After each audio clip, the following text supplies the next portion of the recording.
Radiohead? Radiohead Јас не. англиска група. ТеатаИровиќ ја повикав, ама не дојде денеска. За И Дубај. так, за Дубај е најдобро отидеме. Многу ми е криво, среќа, што не е тука. Radiohead, минатиот пат кога имавме, наши групи имавме. Овој пат е Radiohead, гранч група фантастична. Дури Netflix сега снима за нив документарец Том Йорк, една супер алтернативна верзија на музика од 90 години, кој што се појавува од 90 некоја година. Целиот албум и Крип сте слушале најверојатно. Океј. Што зборуваме? Многу битен момент, зборуваме за издржливост и веќе почнуваме со способностите. И ова се тие неколку работи што треба да ги знаеме, 3 работи кои што треба да се знаат за секоја способност. И сега прво ќе ве прашам дали нешто имате од минатиот пат да прашате. Нема. И видиш, овде ми останал карас. Нема. Добро. Како? Значи, еве уште еднаш објаснување. Тие што се во зелено, се извинам. Да, има овде нешто, само да видам че тоа е. Нашиот колега Карасито, ова е пред колку години? Пред 4 години. Бас зборува за планирање и програмирање на спортски тренинг. Кој го знае дека е интересен како појава и предавач. Супер. Кога ќе зборуваме за моторички, дали имате нешто да ме прашате од минатиот пат? Зборувавме за тестирање. Океј? Кога ќе зборуваме за моторички способности, треба најубаво да знаете вака во старт 3 работи. Тоа се што е таа моторичка способност, дали има видови, како ја делиме таа моторичка способност, например издржливост, можеме да поделиме според неколку момента, на аеробна, анаеробна, на какви тренинзи ќе правиме интервален, континуиран. Најосновни работи се зборуваме, понатаму ќе си надоградувате знаење. Не може се да поминеме, затоа што тоа е како цел живот да се поминува. И кои методи за подобрување ги имаме, значи какви видови на тренинзи, например тренинг за слабење, дали ќе оставите во силов тренинг? Еве прашање ајде за вас, дали тренинг за слабење ќе го ставите во силов тренинг, во тренинг за брзина, во тренинг за издржливост, флексибилност, равнотежа, каде би го ставиле тренингот за слабење? Или активноста за слабење? Точно, за издржливост. Така да, сега можеби ние нема да подобруваме издржливост, ама преку тренирање преку слабењето, на некој начин ќе се подобрува издржливост. Така да поприкладно е да биде тука. И сега што ми е поентава со овие 3 точки кои што се во портокалево, дека за секоја способност треба да знаете најмалку 3 работи, кои што после ќе ги разглобувате на испит. И не само на испит, тоа ќе ви треба за да добиете знаење на факултет. Значи, кога ќе зборуваме за координација, истото. Ќе зборуваме за дефиниција, за подолби и како се подобрува. За брзина, истото. Дефиниција, подолби, како се подобрува. И доаѓаш на испит и не знаат колегите како да почнат. Значи, што е издржливост, не знам, колку видови, тие се прашањата. Колку видови на издржливост има?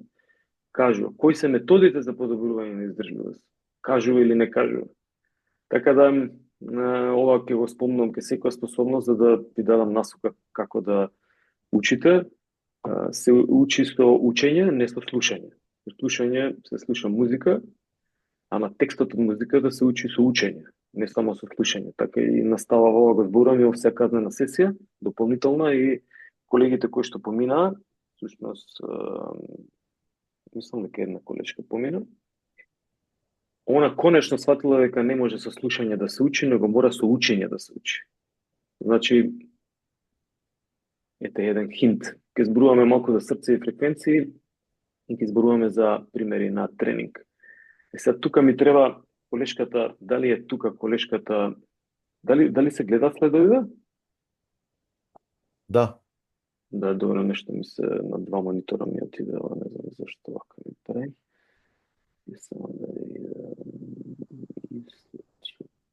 Да, окей. Имаме неколку колеги тука. Ама ние нема колешката од прва година. треба да оставите индекси за подпис. Всушност не за подпис, туку за донесување на оцена во индекс и во пријава. Мислам дека беше Стрика, ај помогнете ми, одговорна на ваша година. Да.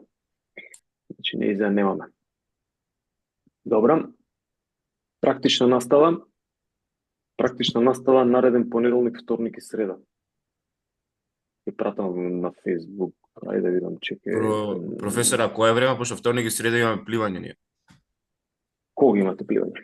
Од Чекај 10. да направам пауз. А не. Ова е овде. Ајде, кој известување. Добро, ќе пратам известување на Facebook.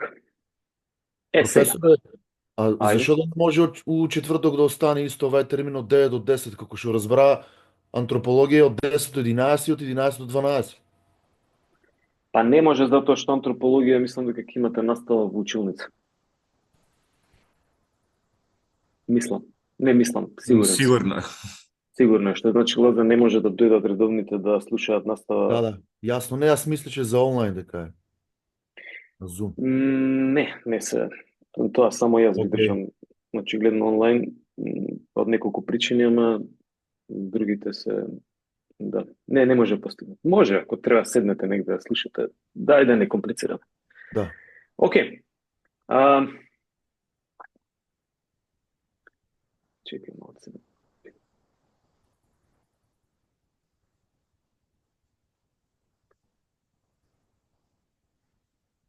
Добар.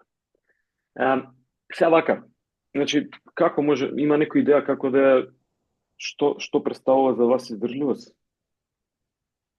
Издржливост е можноста, значи, што подолго да се издржи на некој начин у некоја активност, на пример, тренинг. Супер. Овде нешто е такво нешто пишено, спротивставување на замор. На замор. Дали некој знае што е? Да, мислам, немам потреба дефиниција, сега остра дефиниција, но овие се извлечени дефиниции, на пример, од Марија Гајч и од Зациорски, втората спротивставување на заморот. Две основни дефиниции кои што може да ги искористите, да не ги елаборира многу, едноставно затвори очи што представува кој спорт ве асоцира, не мора сега не треба сега да ми кажувате, кој спорт ве асоцира на издржливост. Значи, од тука почнува одговорот. Кога ќе зборувам за сила, кој спорт ме асоцира на силови способности. Значи, и од тука почнува дефиницијата на способностите.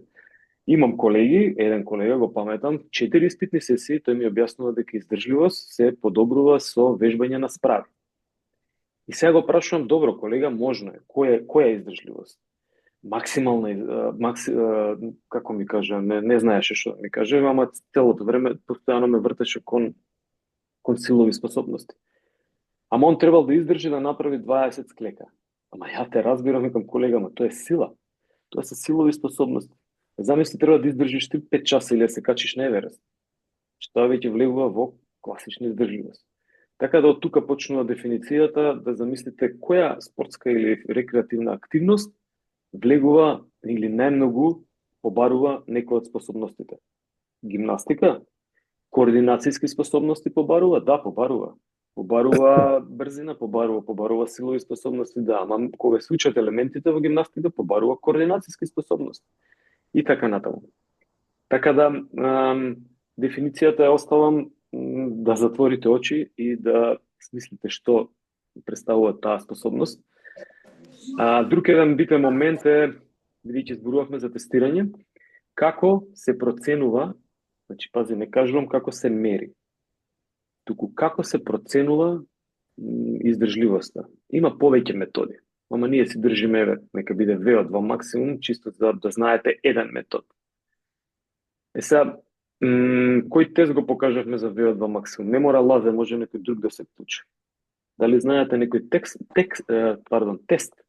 кој што беше споменат, кој што проценува VO2? Суперов тест. Тој јојо тест и така натаму. Што проценува VO2? VO2 проценува всушност колку кислород влегла го мислам следниот слайд. Колку кислород влегол во крвта? Значи, колку можеме да примиме О2 или кислород како волумен, кој што ќе ни користи за оние тивки процеси кои што се случуваат во телото, за да може да издржиме и да ја користиме, кислородот како алатка, а да користиме друга енергија всушност. Да користиме енергија и кислородот пропратно, за да може да издржиме подолго. Значи, ова е многу различно од белодробен капацитет.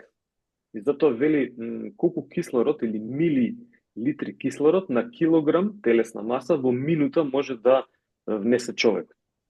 И отприлика се тие вредностите ги кажав 50 од 30 до тамо 90, VO2 максимум, например просечни професионални фудбалери имаат околу 60-на, 70, не повеќе, нордици имаат 70-80, маратонци имаат 80-90, најверојатно. И овде имам еден интересен момент што треба да ви го покажам. Чекај само да се вратам овде. Ајде, вака. Овој дечко морам да го спомнам. Килиан Журнет Бургада. Килиан Журнет Бургада, VO2 Max. Зошто го кажувам ова? Затоа што Килиан Журнет Бургада е ултрамаратонец. Ултрамаратонец кој што, например, Монблан, знаете кој врв е?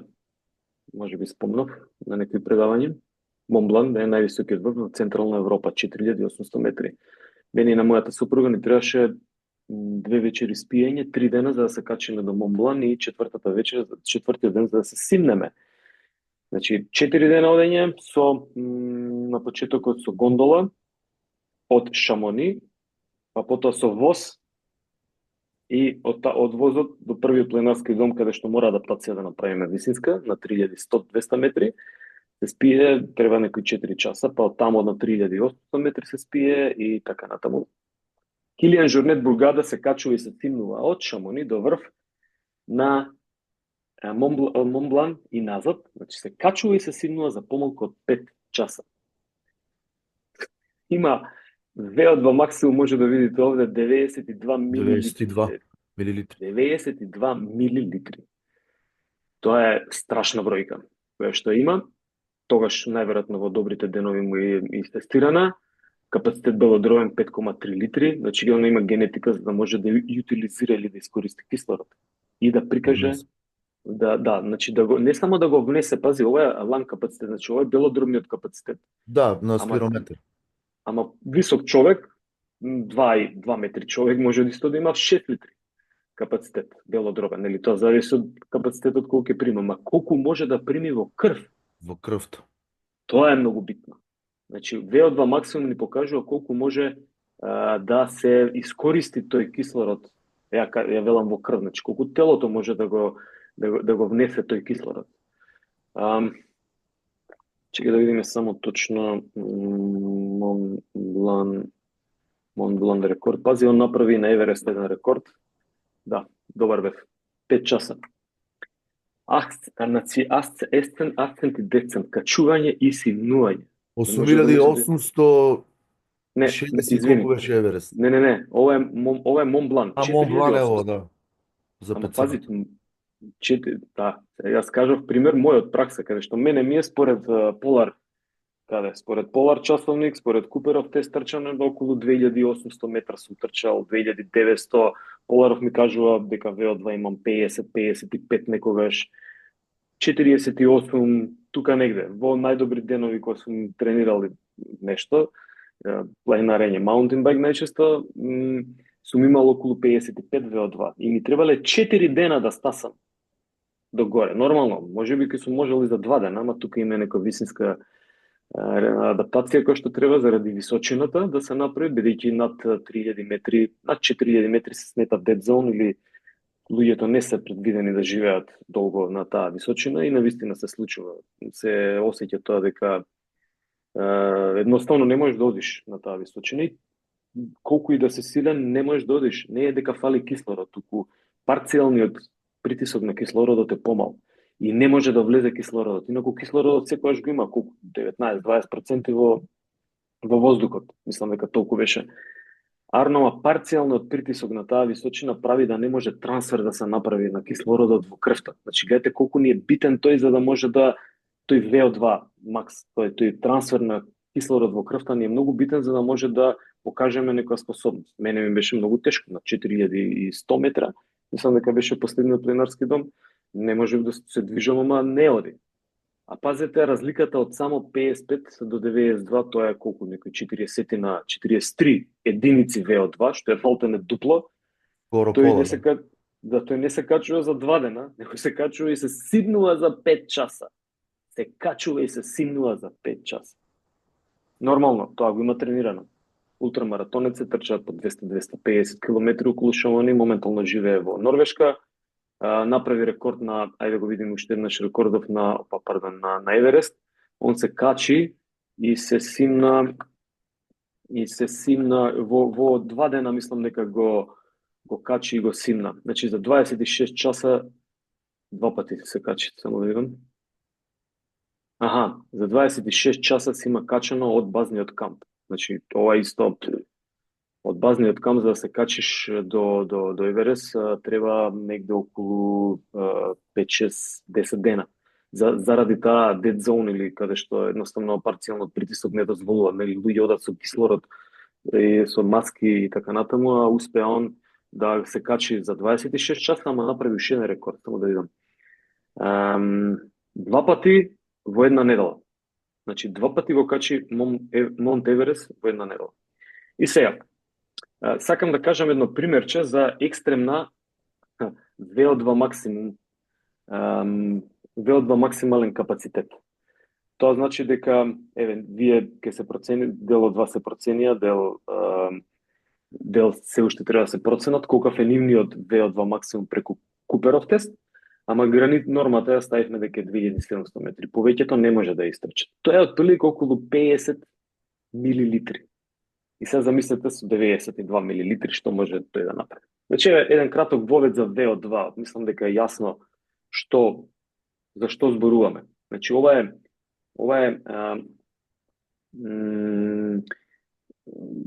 единица мерка за издржливост. Ете така да го кажам. Инаку класично VO2 максимум се тестира преку, мислам дека спомнав Дагласова вреќа,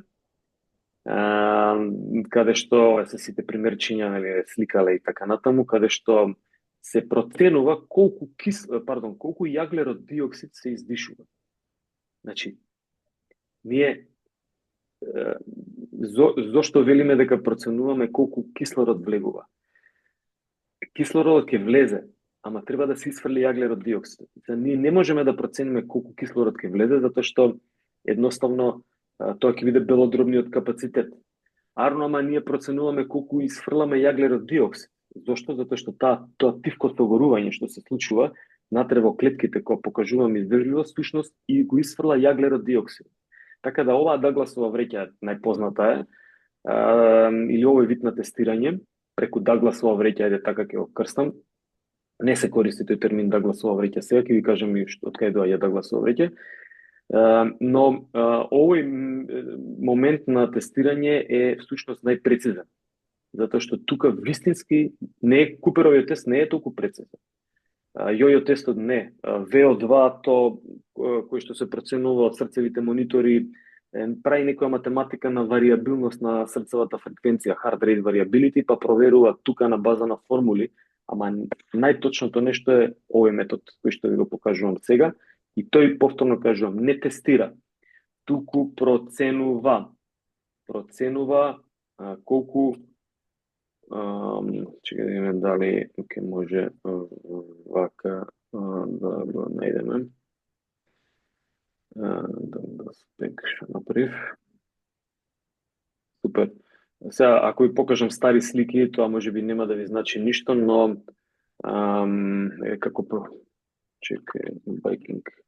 како пробувале со велосипед да ранинг.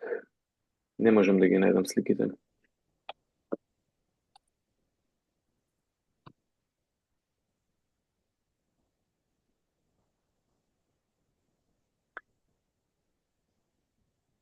нешто тука. Например, издишувањето, од деснава страна може да видите, издишувањето на јаглерод диоксидот пробувале да го соберат во кеси. И понатаму со гасен анализатор, значи ова е усвари гасен анализатор, со гасен анализатор да видат колку јаглерод диоксид е исфрлен. И на тој начин се проценува всушност колку кислород е внесено. Еве ви овде некои примерчиња како, значи ја носи кесата овде, собира и јаглерод диоксидот се собира во кеса и така натаму.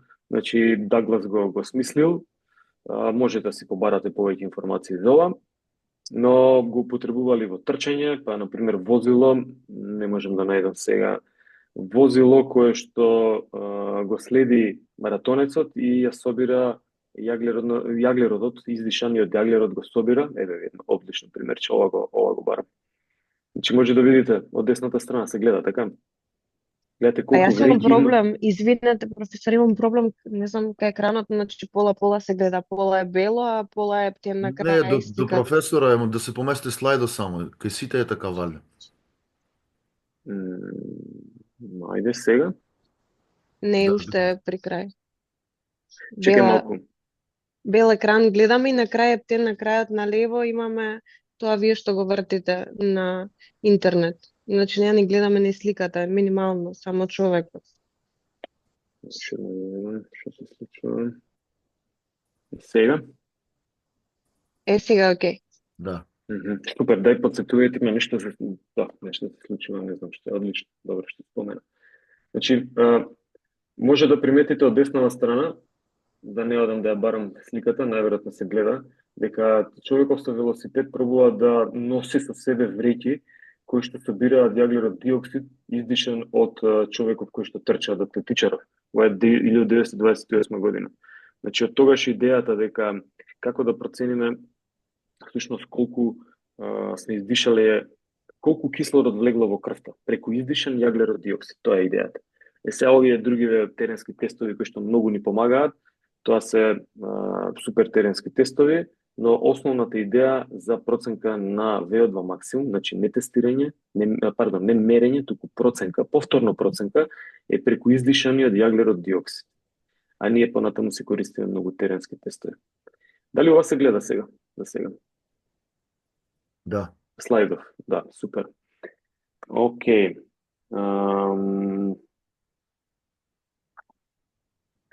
Добро. Сега, тоа беше така некоја општа дефиниција, ќе вратам уште една за да бидејќи прв пат се зборува за моторички способности, што зборував, пробав на некој начин да ја дефинирам издржливоста преку VO2 максимум. Што е VO2 максимум, што е издржливост, во кои спортови се сретнува. Приметите каков спортист кажа за екстремна VO2, може би има и друг, ама јас имам информација за Килиан Жорнет Бургада, мадридјанец, каталонец, ствари, од Шпанија.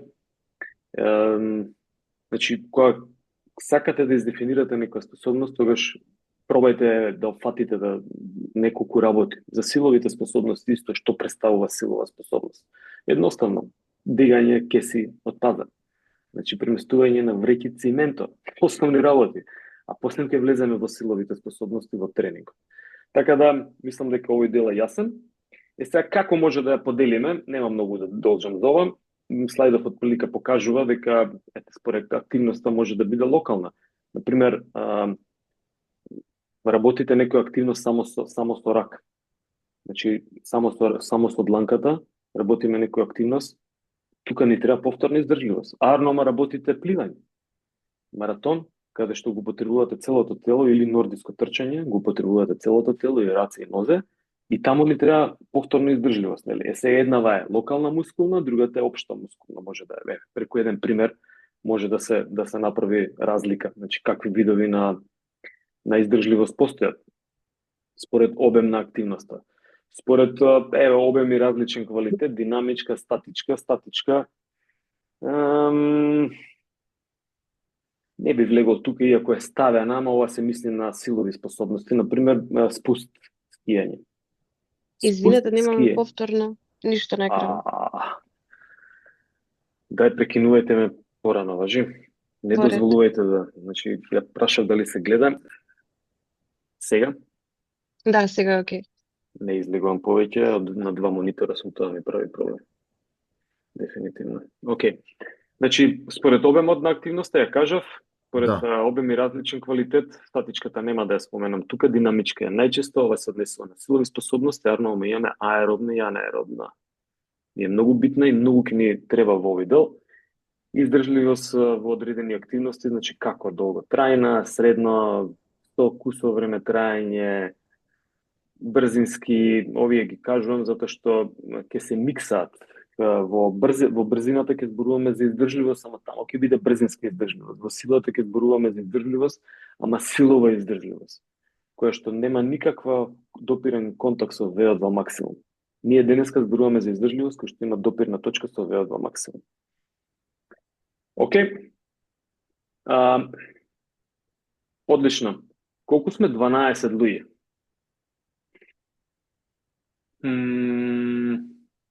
Ајде да направиме еден експеримент. 5 минути ќе ви дадам, ќе ве поделам во соби.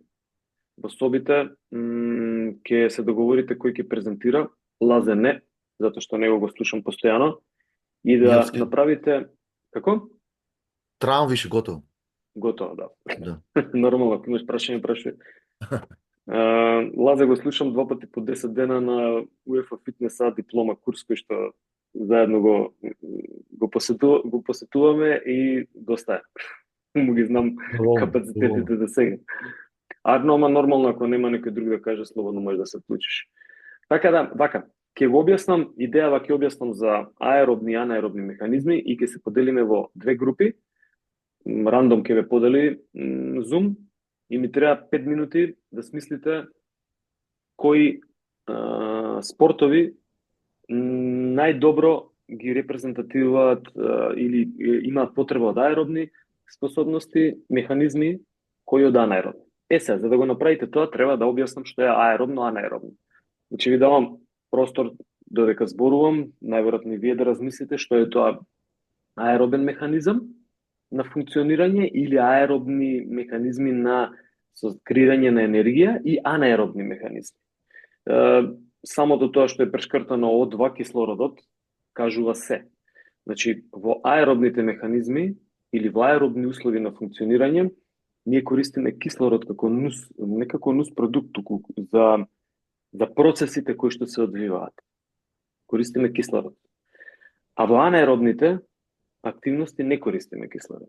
Се појавува кислороден долг. И текнува, например, после нека многу интензивна активност, еве не ви кажувам спорт, затоа што тоа вие ќе треба да одберете, или спортска активност, во многу интензивна, човекот се задишува. И му треба многу подолго време. Му треба 1 минута, 2, некојаш и повеќе, за да го поврати тој кислороден долг. Зошто? Затоа што работело во анаеробни услови. А вамо во аеробните услови на некој начин постојано има внес на кислород, се користи тој кислород, се издишува јаглерод диоксид, не се појавува толку кислороден долг. Значи, на ниво на клетка, тамо во митохондриите, влегува кислородот за помош. И сега тука е многу интересно, ќе видиме вие што ќе кажете, како се декларираат по интензитет активностите, дали овие аеробниве се поинтензивни од анаеробните или обратно, анаеробните се поинтензивни од аеробните. И тука по логика можете да одговорите, но ќе ви оставам да размислите.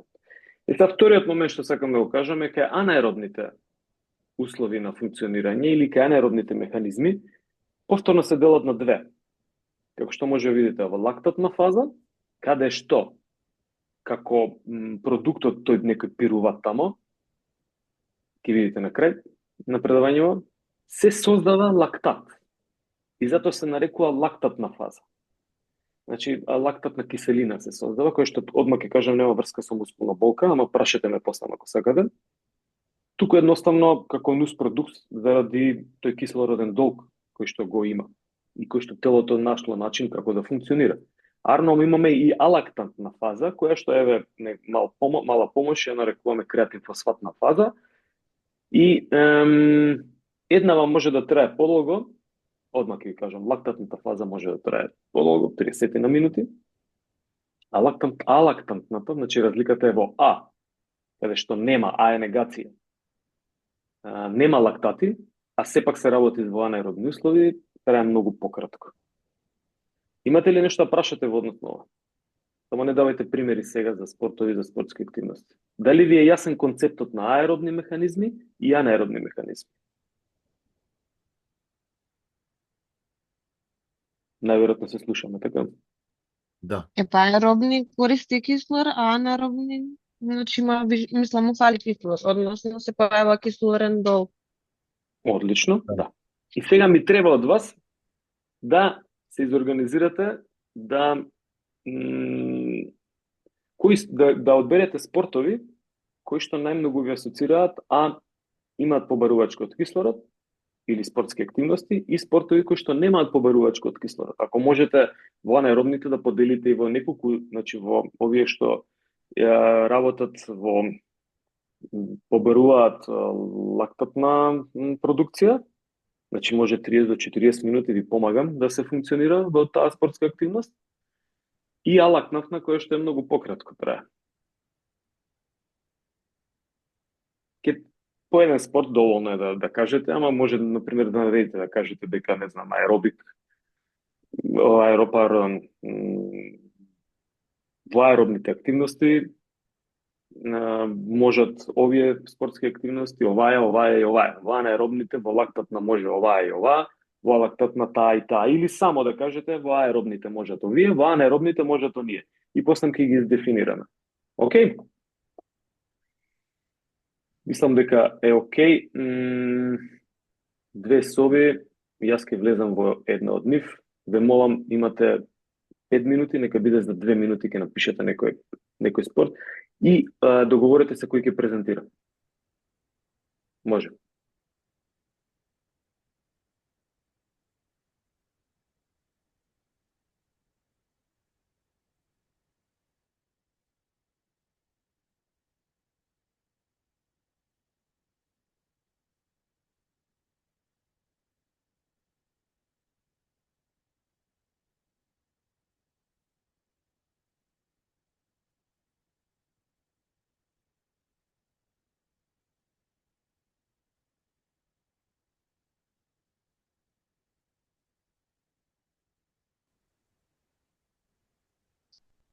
Ова сме најверојатно во која соба сме? Во Соба два. 2. Да. Супер. Јасно ви е што треба да направите, така? Да. Да, во ред, ве оставам.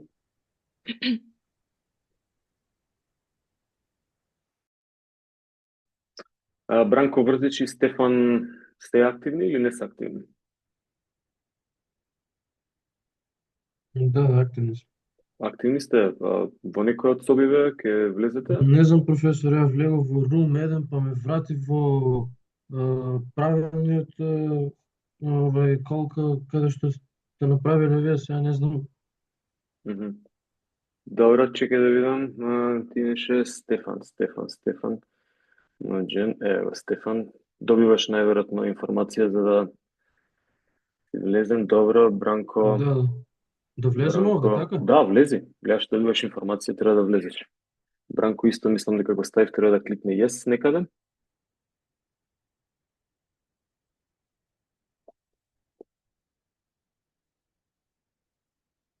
Ајде, Бранко. Успеваш, Бранко? Бранко не е ни вклучен, најверојатно. Иако претходно ми потврди.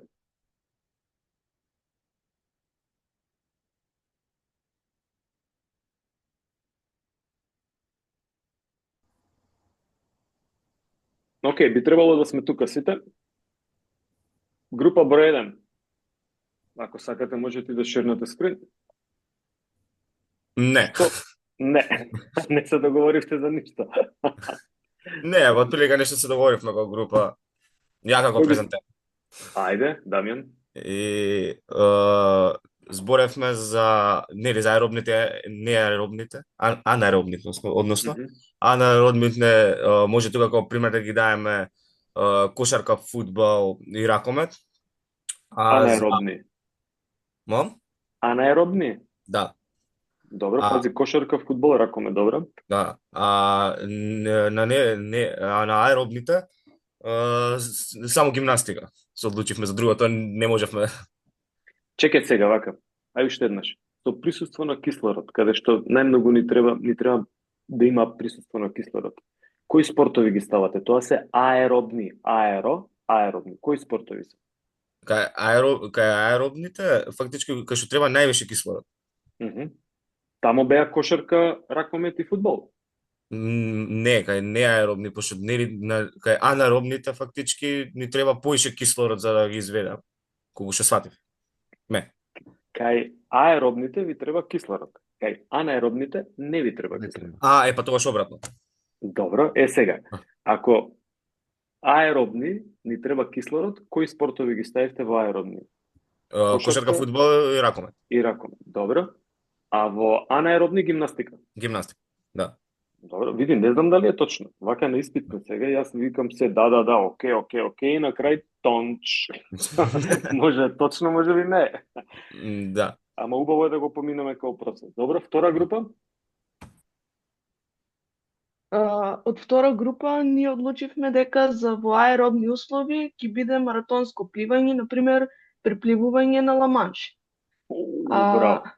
Ама пример, за анаеробни услови во лактантна фаза ќе биде трка од 400 метри, а во алактантна фаза ќе биде шпринт од 100 метри. Добро, окей, супер. Ми се свиѓа. Не зашто се насмев за маратон, па не мора овој Ламанш, не мора Ламанш да го Охридско езеро. Не, па како пример. Ама добар, сакам екстремни примери, затоа ве од двата ви ја кажав во екстремна варијанта што може да направи, за да може да добиете информација што е измеѓу понатаму. И зошто ни е битен ова да го знаеме, за да можеме во иднина кога ќе треба да креираме некоја програма, некој тренинг за спортист, за рекреативец, тогаш нас ќе ни треба да најдеме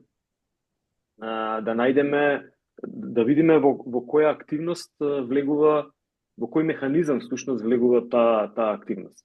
Сега дали се гледа екранот? Да. Супер, окей. Ајде да видиме што и каде може да ставиме нешто од овие. И сега ќе има прашања, ама чекај сега, зошто е ова вака, зошто не е онака. Еве од аеробни веќе тргнем. Значи, рекреативно одење, планинарење, трчање и така натаму. Маунтин байк, дали е рекреативен, дали е надпреварувачки. Ова се од некои спортови кои што мене ми паднале на памет пред некој време кога сум ја правил презентацијата. Тур де Франс. Тур де Франс е високо аеробна, мислам аеробна.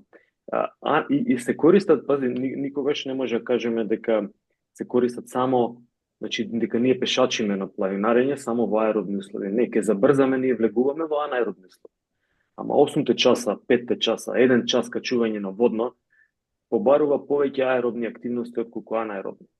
Така да, отприлика ги гледате спортовите, точно се сложувам, маратонот е тука. Пази се сложувам дека е фудбалот. Тука негде, микс. Сложувам. Да, ама микс е, затоа велам. Микс. Се сложувам дека, малку помалку се сложувам дека кошарката е тука и многу помалку се сложувам дека е ракомет тука. Не треба многу. Значи, ако веќе споредуваме меѓу тие три спорта, тогаш најмногу ВО2 интера на фудбалерите, па многу помалце на кошаркарите и скоро многу малце на ракометарите. Зошто? Затоа што тоа е повторно, они влегуваат во алактантна фаза тука. Цело време интензитет има. Горе-доле. Да биде полесно. Сега пази, ајка лактатнава фаза. Значи, затоа ви кажувам, не може строго да дефинираме. Тоа ќе видите во режимите понатаму, дека колку, да не тргнувам пред време со следовите, значи колку време имам да трошам, да работам во лактатна фаза. Секаде информацијата е 90 на секунди до 2 минути. Вие можете 40 минути да работите таму, ама телото ќе работи во Аеробни, анаеробни, аеробни, анаеробни. И на тој начин оно ќе балансира некако постојано да може 40 минути да издржите над анаеробен прак. Што е анаеробен прак ќе видиме понатаму. Значи, во оваа фаза каде што се анаеробните механизми и каде што зборуваме за лактатна фаза, пази, значи тука влегуваат силовите способности, силова издржливост, не максимална сила, да например да можам да направам 10 повторувања, 20 повторувања, не едно или 3. И видиме што значи тоа едно или 3. Влегуваат пливањата, супер кажавте, например 400 метра, 2000 метри, тука влегуваат. Значи сите овие дисциплини тука 200 метри е веќе брзинска дисциплина, иако тука е на граница колку секунди е тамо, некои 16-17, колку секунди е 200 метри рекорд. Гимнастика, пази, гимнастика влегува и едното, значи секој елемент што треба да го направам нека биде на двовисински разбој. Секој елемент што треба да го направам ми побарува активност максимална од 1 до 2 секунди, така. Ама за да ги спојам елементите, вежбата трае колку? 40 секунди, 1 минута. Значи тогаш работам во лактатни услови, ама секој инцидентен елемент е 1 до 2 секунди и тогаш е креатин фосфат ми треба. Значи тука е играта што телото пробува да избалансира на некој начин. Алпинизмов исто, значи секое замавнување или покренување овде со цепин каде што пробува да качува водопад мрзнат, но на стена на карп обично секое потегнување на телото, ако е особено со многу мал хватиште, имаат 2 прста или некако, тога ми побарува креатин фосфат во најголема мера. Ама за да издржам да ја качам целата карпа, која што трае 1 час или 30 на минути, тогаш најмногу ми треба анаеробни капацитети. А да издржам 2 часа да качувам, тогаш е микс, аеробно со анаеробно. Така да, еве, во креатин фосфатнава фаза, ќе кажам дека спринтот, 100-200 метри, апсолутно влегува тука, тогаш се троши креатин фосфат и тогаш немаме акумулација на лактат. Пази, бидејќи трките се кратки, 5 до 10 секунди, нема акумулација на лактат. Арно, ама ако ние трчаме тренинг за спринт, за брзина ако правиме, тогаш ќе се акумулираат и лактати. Репетативни повторења. Да, точно. Ова подкренувањево на олимписки, мислам, на Deadlift. товар. Не е дедлифт, туку... Олимписко. Пауерлифтери, да. Значи кревачи на товар. Да. Тоа е креатин фосфатна активност, апсолутно. И сега, имате ли некој прашање во однос на спортовите? Кој е каде влегува? Спортски активности. Прашање каде влегува, во лактатни или алактатни? Ај уште еднаш кој? Гимнастиката. Па гледај ја гимнастиката, сега кажав, значи ти да направиш, она е секако во анаеробни активности. И може да приметите меѓу вас ако има гимнастичар или гимнастичарки дека тие Куперов тест не може да истрчаат повеќе од 2000 метри. Зошто? Затоа што никош не го тренирале, не тренирале издржливоста, немаат потреба од издржливост која што е во аеробни активности. Туку они се многу посилни. Например, ја имав колешки кои што може да направат 20 згиба без никаков проблем, гимнастичарки. Значи без тренинг, без ништо, зашто? Затоа што тие работеле постојано во алактатна фаза. И микс лактатна фаза, ама во анаеробни услови. Значи не може точно да кажеме секога за секои спортисти, нели, еве и овие пауерлифтериве или бодибилдерите, они прават кардиотренинг. Значи затоа се нарекува кардиотренинг за да биде здрав за кардиоваскуларниот систем, значи работи на аеробни услови. Ама кога доаѓа на мечот оне во алактатни услови, точно всушност анаеробни механизми. Така да е микс 50 метри пливање, 50 метри пливање е, што мислите вие? Аеробна или анаеробна активност? Анаеробна. Апсолутно. Дали е лактатна или алактантна? Алактатна. Апсолутно точно, да. Значи тоа е тој момент. Сега, тренингот за пливање може да биде за издржливост, може да биде и најчесто треба да се користи да работи во лактатни услови, во оваа лактатна фаза од анаеробните услови. Ама како демонстрација на дисциплината е во анаеробни услови во алактатна фаза. Кај велосипедизмот, ќе видите на следната крива. Велосипедизмот Тур де Франс, они од 2 часа возење имаат 30 до 40 минути кои што може пик да направи во алактатна фаза, во анаеробни услови. Ама има и спринтови кога излегува, кога треба да го претрка другиот, значи он тогаш работи со креатин фосфат, не дека не го користи. Ама во најголем дел од времето тој е во аеробни услови на работа, затоа што во анаеробни услови не може повеќе од 30 на 40 минути во еден ден, мислам во една активност да помине. Зошто? Затоа што ќе видите се трошат јаглехидратите, ќе се потрошат и тоа е тоа. Океј, имаме нешто друго во однос на ова? Нема. Ќе морам да излезам од тука за да можам да го нацртам. Дали сега се гледа скринот? Да. Океј, супер, фала ви. Ценаме тен за овој дел што спомнувате, затоа што нешто ми прави проблем од еден на друг монитор. Сега, ова се нарекува лактатна крива. Лактатната крива се добива на неколку начини. Поентата е да најдеме каде, што поточно да го одредиме анаеробниот праг. Анаеробниот праг, ќе го нацртам, е точката, ај веднаш ќе го ставам, точката која што преминот, да, кој што ни кажува, слушај, вамо десно се анаеробни услови. Гледате, еве ќе анаеробни услови.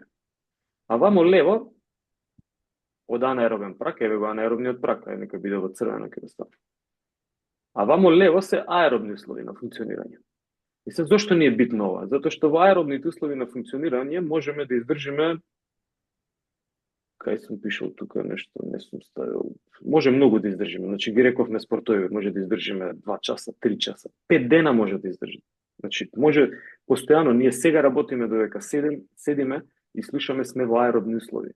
Значи, ако не внесуваме храна, се трошат тука, што? Масноти. Тоа е многу битен момент. Сега, ајде да се вратам, ќе го нацртам целата крива, ќе добиете. Што е тоа лактатна крива? Лактатна крива е крива која што се добива со помош на вадење на лактати од крв и се проверува дали ќе го достигнат нивото на 4 милимоли. Значи, дали ќе го достигне ова ниво? 4 милимоли. Над 4 милимоли, тоа не е точно 4 милимоли, 3,8, 4,2 и така натаму е пресметано дека доколку крвта покаже, тестот, крвниот тест, да покажам на криво постојано, бидејќи тие што имаат тестирано знаат дека најчесто најчиста, најзбогатена со кислород од ушите. Па не ни треба да биде збогатена со кислород, него едноставно не боли тамо. Веродостоен. Не, и секаде е веродостојна. Крвта е крв. Значи, без разлика од кај ќе ја земеш, ама е најбезболно. И значи, може и од прст да ја земеш. Ама, ете, се зима, едноставно е, се пот од рацете и лево десно, вама едноставно се земе од уво. Чисто. И само од уво. Од долниот дел од ушната школка, не од уво директно. Битно е да се добие примерок на крв. Се боцка, се зима примерок на крв, се става во лактата анализер и како се работи тестот, морам кратко да го објаснам. Значи, тестот се работи обично на лента или со трчање, може и во веслање, значи било каква прогресивна активност. Например, shuttle run. Shuttle run може да се искористи за тестирање на анаеробен праг и добивање на ваква лактатна крива. Идејата е што? Дека, како го зголемувам интензитетот, еве го долу на иксовската интензитетот, така се зголемува отчукувањето на срцевата фреквенција. Ова од левата страна каде што ипсилоноската е срцевата фреквенција. Значи, пробам да ви го разглобам во најголеми, најдетално. За неиспит вие не мора да го разглобувате. Со блиц прашање ќе ве прашам и ќе добием информација дали ја разбирате оваа логика или не. Значи, срцевата фреквенција, ќе почнам со неиза. Срцевата фреквенција ја следи прогресијата или зголемувањето на интензитетот. И тоа може да се види на оваа крива овде. Значи, ја гледате кривата каде што е маусот. Маусот мој го гледате? Да. Значи, како? Јас сум почнал со мирување. Мама сум мирувал и тоа нема движење. Ама кога сум дошол на 8 км на час, срцевата фреквенција ми била околу 120, нема бројка за тоа. Ама кога сум дошол, еве ќе искористам оваа стрелка, кога сум дошол тука негде околу 8,5 км на час, срцевата фреквенција ми била, ова со некои балони, не знам зашто дајат, срцевата фреквенција ми била 135 очукувања во минута. Кога сум дошол на 9 км на час од прилика, значи сум зголемил брзина, срцевата фреквенција ми е на 145. И може да приметите како се зголемува срцевата фреквенција за различна брзина. Надолу брзината е на X-овската, срцевата фреквенција на Y-овската. И се зголемува и ја приметувате оваа црна линија која што ги поврзува овие точки помеѓу зелената и другата зелена точка. Да.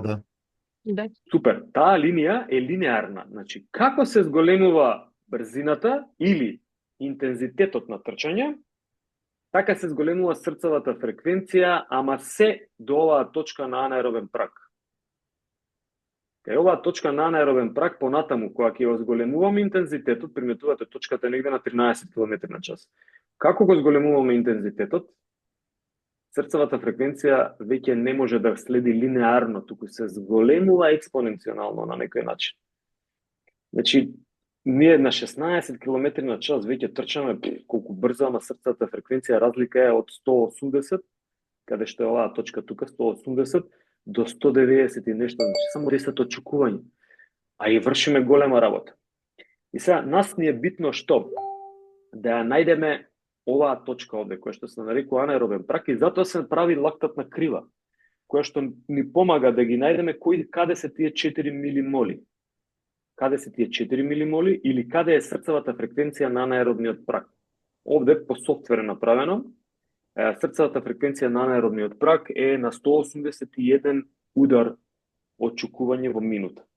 На брзина од 13 км на час, што го покажува и еве ви крива овде го покажува, каде е 13, еве тука некаде. И срцевата фреквенција е гледана, намерно сум го оставил овде. Оваа точка е анаеробен праг. Ова да, или тој анаеробик трешхолд, може и вака да се добро ги имаме горе, ова не ни треба. Ама оваа точка доле зеленава, другава, е на 80%, ај вака ќе ја ставиме, од максималната срцева фреквенција. Пази се, ви кажувам некои термини кои што ете така пробувам да забрзам малку. Анаеробниот праг е на 90% од максимална срцева фреквенција. Максимална срцева фреквенција, да се вратам назад, значи колку срцето може најмногу да очукува. Ке мене, например, може да очукува, не сум пробал повеќе од 190.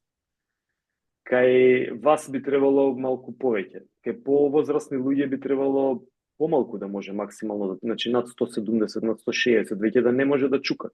Што се случува, например, ако над 200, над 220, ево овде има една формула која што се нарекува 220 минус број на години, вие сте отприлика 20 години, некој постар, некој помал, нема сигурно, и вакшата максимална теоретска срцева фреквенција е 200 удари во минута. Над 200 удари во минута, теоретски, физиологијата вели дека срцето мора да не може да постигне да внесе во крв, туку само ќе лепрша, значи само ќе прави некои контракции кои што немаат сила, нема јака систола, диастола внатре, значи не може да прими крв да исфрли, да прими да исфрли, и едноставно нема функција. Значи се лепрша и се вика фибрилаторна состојба. Сега да не влегувам понатаму, оној дефибрилатор за освестување, всушност тоа го прави каде што срцето го рестартира, да не прави фибрилација, туку да може да работи нормално со систола, прием на крв, диастола прием, систола исфрлање. Обратно, да. Да. Што значи, сега зошто скокнав на срцевата фреквенција? Затоа што таа ни е битна како да ја најдеме анаеробниот праг. Покрај лактатната крива, тестирање со вадење на крвни лактати, може да направиме тест со база на срцева фреквенција, па математички да се најде овој анаеробен праг, оваа точка, што всушност овој графикон што го покажуваме така направено, е направен на база на трчање на лента, мониториране срцевата фреквенција на секоја секунда и после ме ставено во софтвер и софтверот наоѓа каде има корелација помеѓу, значи линеарна корелација помеѓу брзината на трчање, срцевата фреквенција и каде таа корелација престанува, значи наваму веќе престанува во десно корелацијата. И она вели во оваа точка овде, до оваа точка има корелација, над оваа точка наваму нема корелација и ние имаме за право да земеме дека оваа точка е таа која што ни прави разлика помеѓу чисто анаеробни услови и овде каде што се анаеробни услови, или ја би ги крстил мешан режим на работа. Аеробниот режим на работа чист може би е под оваа точка овде, ај вака ќе ја завртам, од оваа точка 80% од може да се заврти вака, да. Опс. Аеробни услови ќе биде под оваа точка овде 80. Чисти аеробни услови. А овде помеѓу 80 и 90 е мешан режим на работа. Значи аеробно, анаеробни. Аеробно, анаеробни, мешан режим на работа. И сега, пак срцевата фреквенција, зошто ја спомнувам? Затоа што ние можеме, ако знаеме каде ни е аеробниот праг, ова е аеробен праг на 80%, ова е анаеробен праг на 90%. Ако знаеме каде ни е аеробниот праг, тогаш ние ќе знаеме точно каде ќе слабееме. Вели слабењето е од 70 до 80% од максималната срцева фреквенција. Овој аеробен праг ни е 80% теоретски пресметан од максималната срцева фреквенција. Аеробен, не анаеробен, без н, аеробен праг. Значи овој праг, аеробен. Додека анаеробниот праг ни е на 90% од максималната срцева фреквенција и ако ја знаеме срцевата фреквенција 181 дека е, ние прашање кон вас, Лазе, не ти, сакам да работам во анаеробни услови, ја знам срцевата фреквенција дека е 181. Над или под која срцева фреквенција треба да работам? Или со која срцева фреквенција треба да работам за да бидам во анаеробни услови на работа?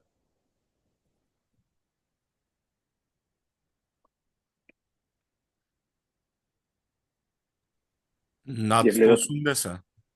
Точно, значи над 181 би било по-прецизно.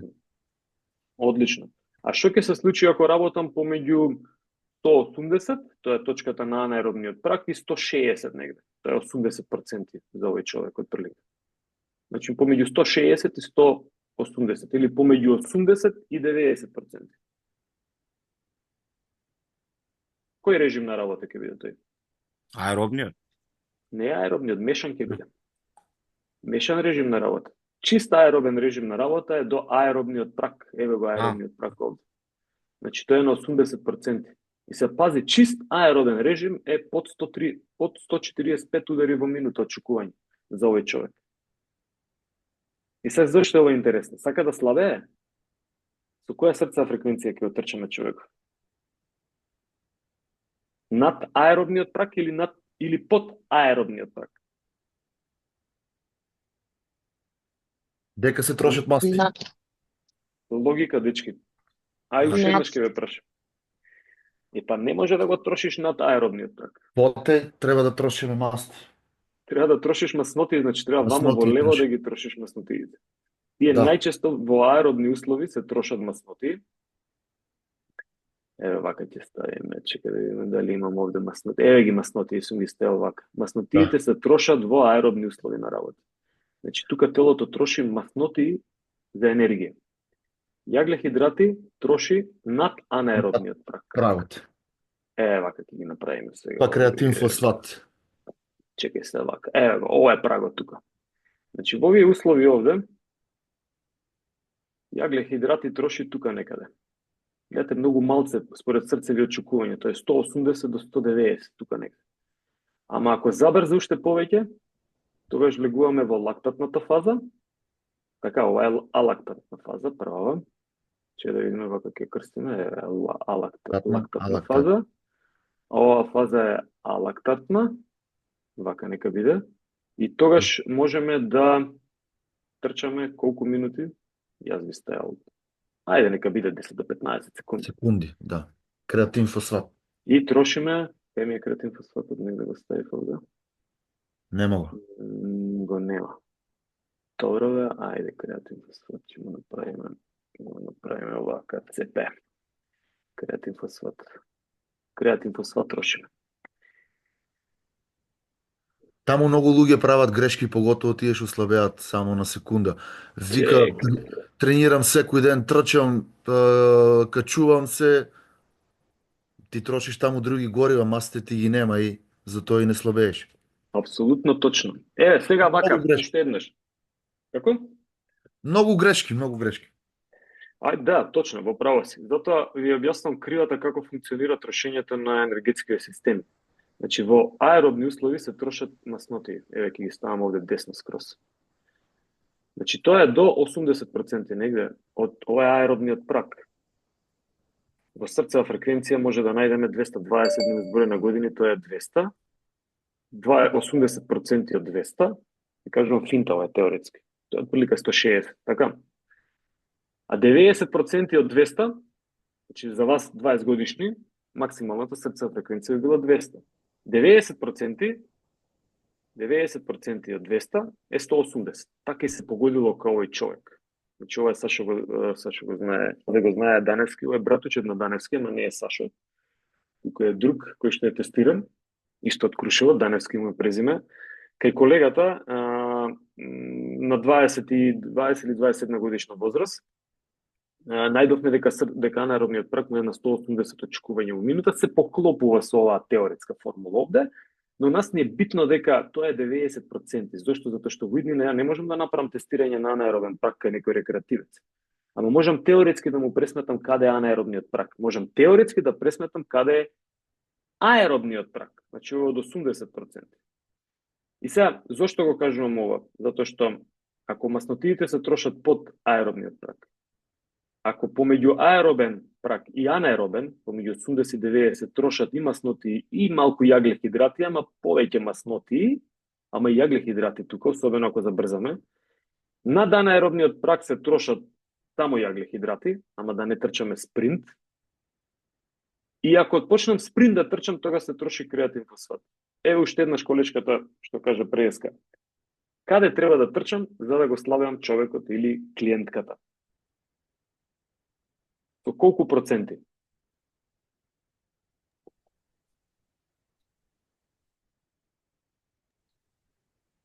Под 80.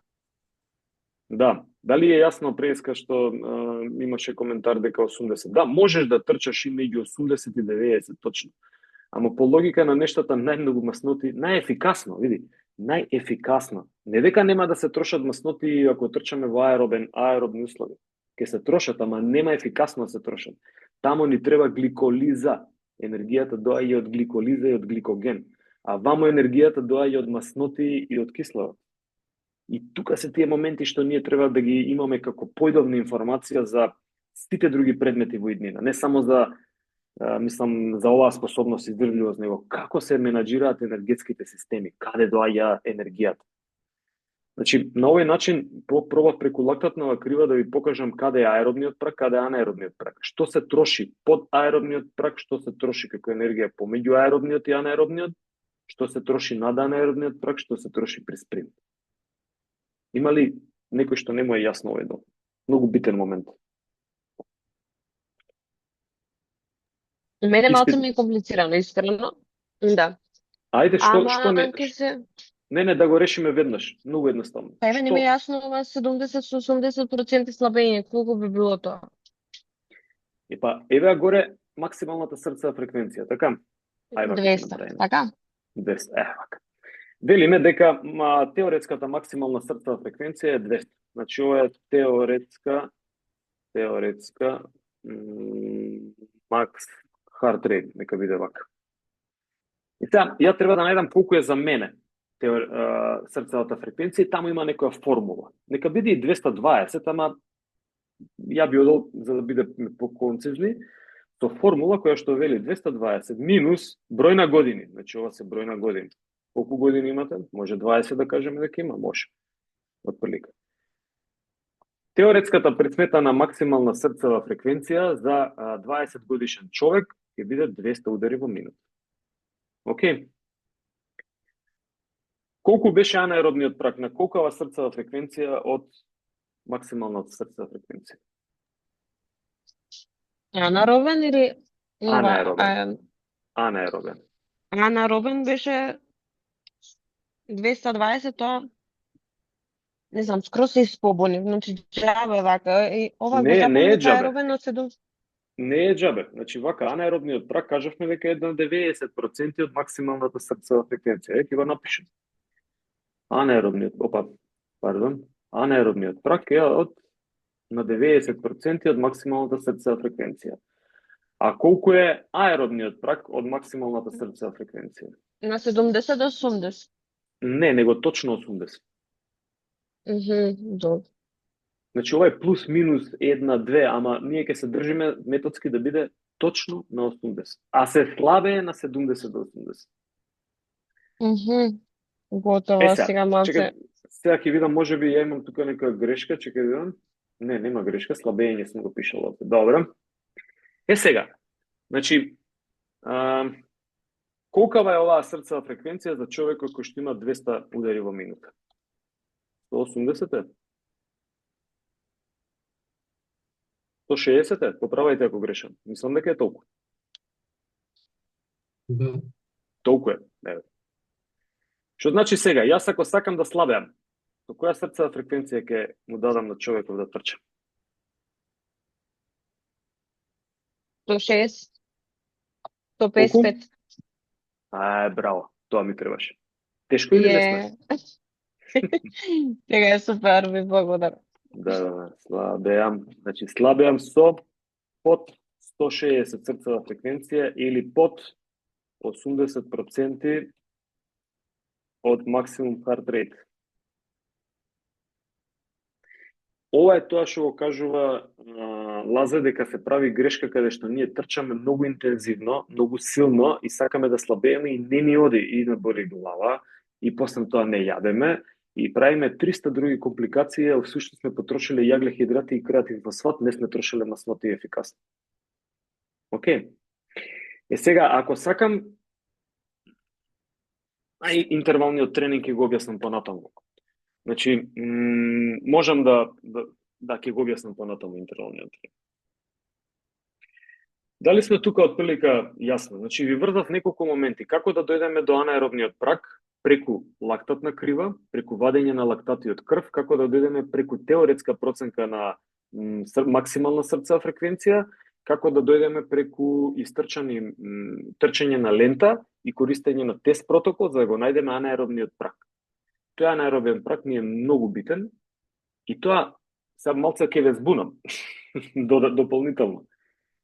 Во некои спортови најчесто не ни е толку битна срцевата фреквенција колку ни е битна брзината на трчање на тој анаеробен праг. Ама држете се вие до срцевата фреквенција за сега. Што ни е битно во анаеробен праг? Срцева фреквенција. А е за екстра, за 10-ка, ова е за 9-ка, за 10-ка. А што е побитно од анаеробниот праг? Брзината на која што трчам на анаеробен праг. Зошто? Затоа што, како беше колешката Марија? Така? Да. Еве се вака. Марија има анаеробик трешхолд на 180. Јас имам анаеробик трешхолд на 180.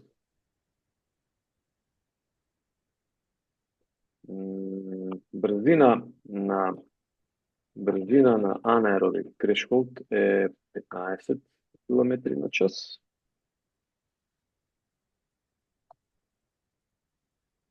Кај мене брзина на анаеробик трешхолд е 13 км на час.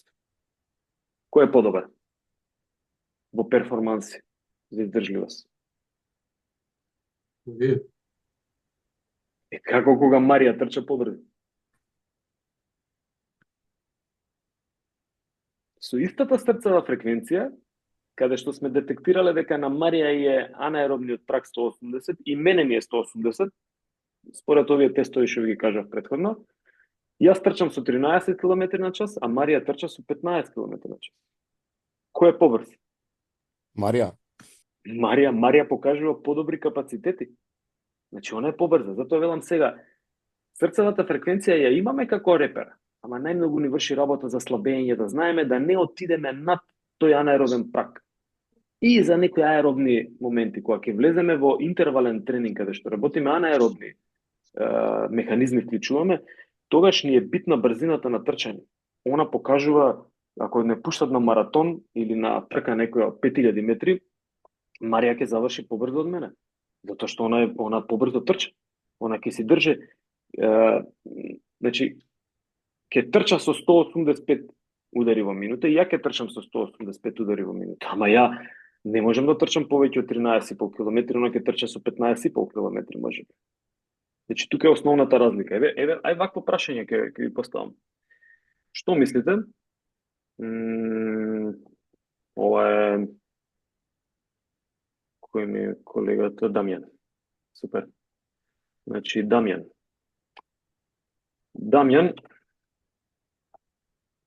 ајде Дамјан. Дамјан има анаеробен прак 160 удари во минута. Дамјан трча со 13 км на час.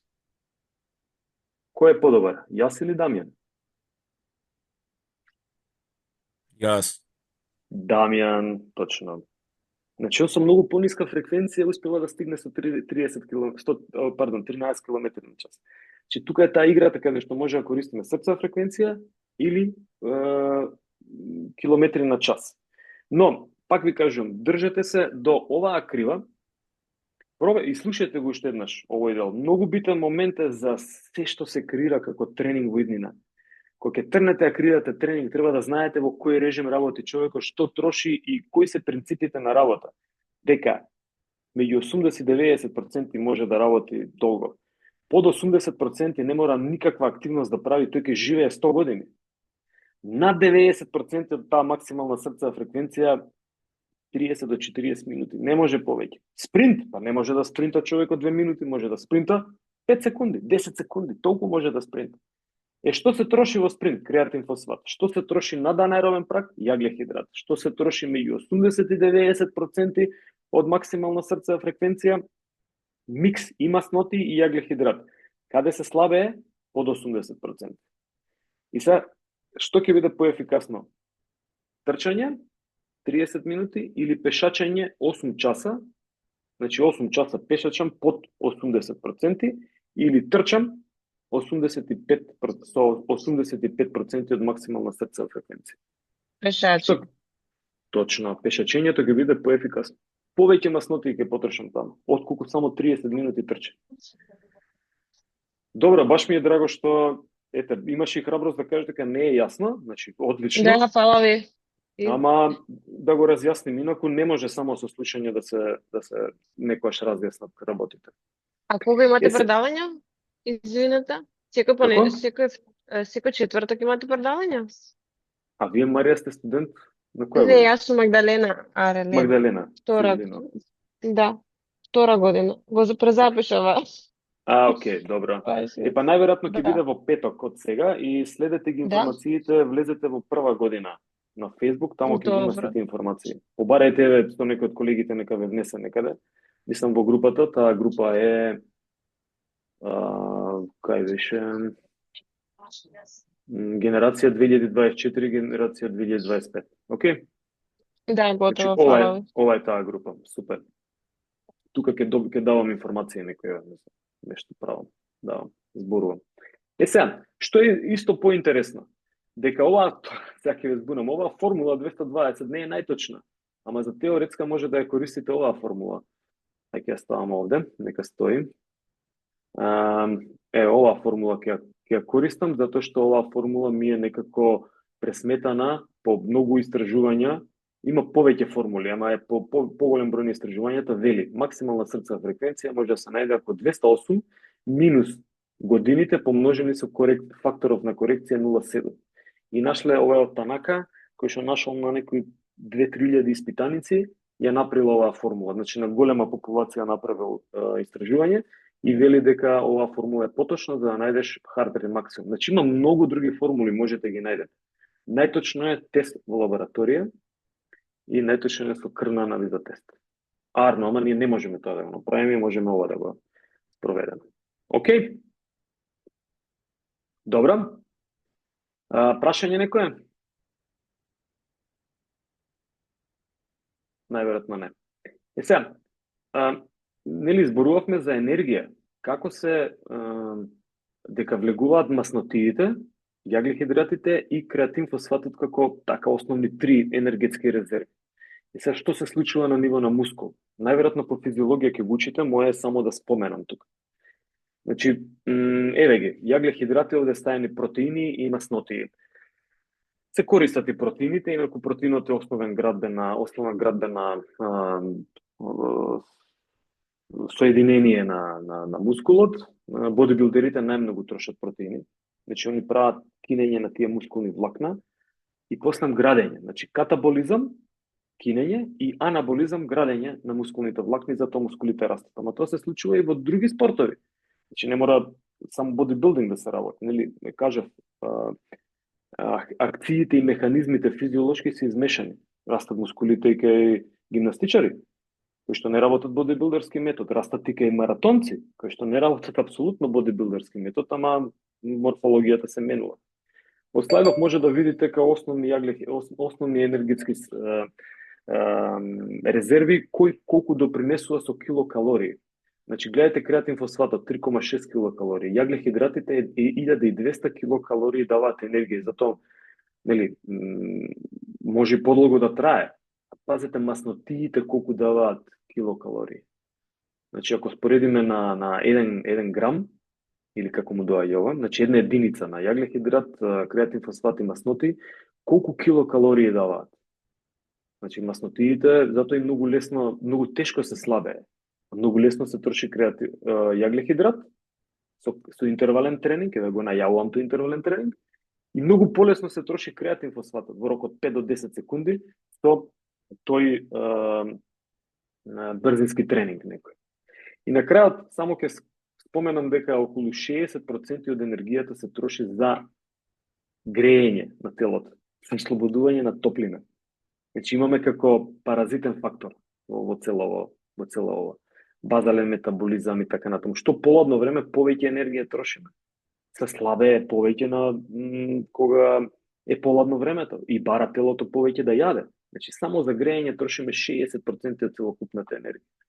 И сега, што се случува оваа енергија, како доаѓа до мускулот? Тоа е многу интересен момент. Само на кратко се извинам.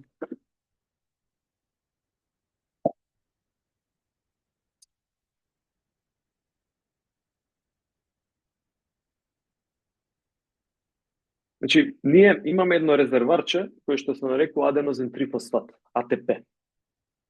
Ова ќе ни врши работа за сите други силови способности, ама мора во издржливост да го ставаме. Затоа ќе имаме две теми за издржливост. 2 часа. Аденозин трифосфатот е всушност соединението кој што му дава енергија на саркомерата. За сега држите го како резервоар со енергија. И тој аденозин трифосфат постојано дава едно П, една фосфатна единица. Не е креатин фосфатна, туку е фосфатна единица. Слично е. Ама дава една фосфатна единица на мускулот и станува аденозин дифосфат, ди2. И повторно во него влегува една фосфатна единица и ја предава, значи влегува една фосфатна единица, станува аденозин 3, трифосфат, и предава една единица на мускулот и се враќа назад како аденозин дифосфат и чека да влезе од негде енергија да му влезе, значи да влезе една фосфатна единица. Таа фосфатна единица може да се создаде од јаглехидрат, од креатин фосфат или од маснотија. Сега, како ја предава таа единица, ќе видиме и како се создава. Како ја предава таа единица, ова е едно мускулно влакно, еден миофибрил. Значи, едно вретено мускулно. Они се мускулните вретена создадени влакна ќе користиме, се создадени од саркомери. Значи саркомерата е основна градбена единица на овие мускулни влакна. Внатре во саркомерата се случува контракција. Внатре во саркомерата така може да се гледа. Овој дел. Да. Супер. Се гледат. Сега најверојатно и сега се гледа. Не. Што направив? Сега утнав нешто? Да, се гледа и сега. Ама се гледа на некој друг начин. Вака. Сега знам дека се гледа. Значи, оваа саркомера всушност е создадена од актомиозински апарат. Имаме елементи кои што се актински елементи и миозински елементи, тие се нарекуваат филаменти, кои што се преклопуваат. Гледате кога е релаксиран мускулот, како изгледа саркомерата, кога е контрахиран мускулот, како изгледа саркомерата. Значи, ние мора да направиме мускулна контракција, за да има движење. И сега, може да видите правам со прске направам мускулна контракција. прстот, ако ме гледате на камера, значи кога се свиткува прстот, мускулите кои што се одговорни за ова движење се скратуваат. Значи саркомерата се стеснува. Актомиозинските нишки се преклопуваат едни со други. Јас ако мануелно го повлечам прстот нагоре, тогаш ќе се одвојат. И се зошто кажав мануелно? Еве да го вратам назад прстот. Он е во контрахирана состојба. За да го вратам назад прстот, тогаш треба другите мускули од другата страна на прстот да направат контракција, актомиозинскиот апарат да се преклопи и да има контракција на ниво на саркомера за да прстот се исправи. Хоп, да се исправи прстот. Се дали е јасно дека ние всушност со контракциите на мускулите правиме придвижување на лостовите во телото. Лостовите во телото се нозете, рацете, главата и се што може да се движи. Дали овој момент ни е јасен? Да. Добро.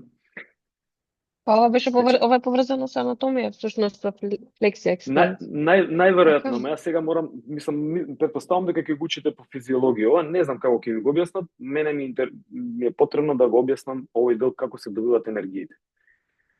Затоа што би кажа според слайдот со лактатната крива дека ние треба да знаеме што трошиме, каде трошиме. И сега, како се одвива мускулнава контракција е од миозинскиот апарат, го гледате ова мала главичка се нарекува.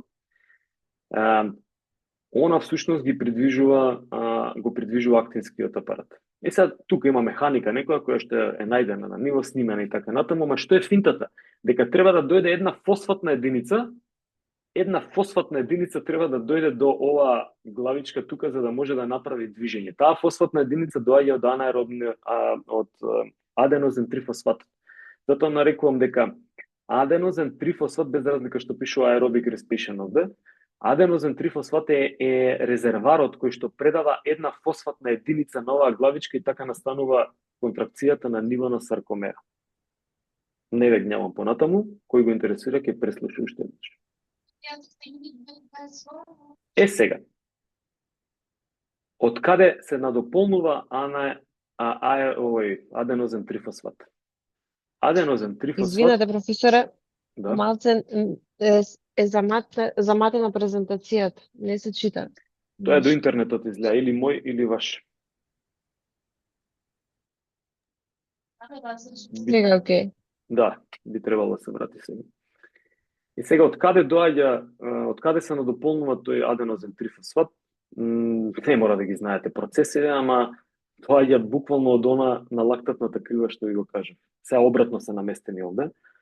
Од фосфогениот систем, значи АТП се надополнува од креатин фосфатот, кој што има 5 до 10 секунди активност, се надополнува од гликолитичкиот систем или од јаглехидратите, може да биде од гликоза во крв или од гликоген во мускул, значи од миоглобин, и може да видите овде нека стои слайдот, значи колку енергија даваат или со една единица на гликоза, колку АТП, колку фосфатни единици, колку АТП, колку резервари може да се наполнат, и од оксидативниот процес.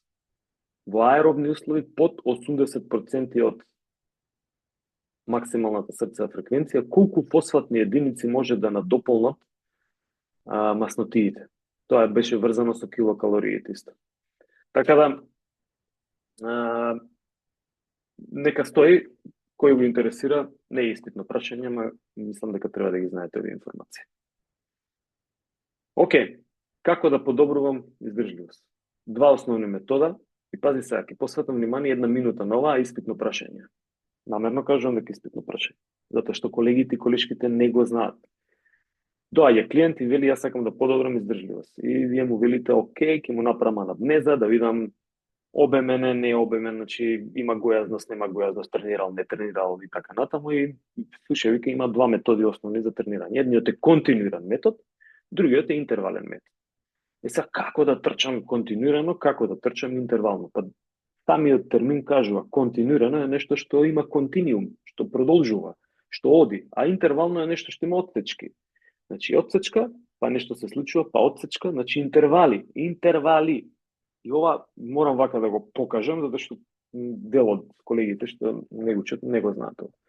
Како континуиран метод? Че да има ова неколку пати се повторува, не знам зашто тука, ама најверојатно требало за помош. Значи, како континуиран метод?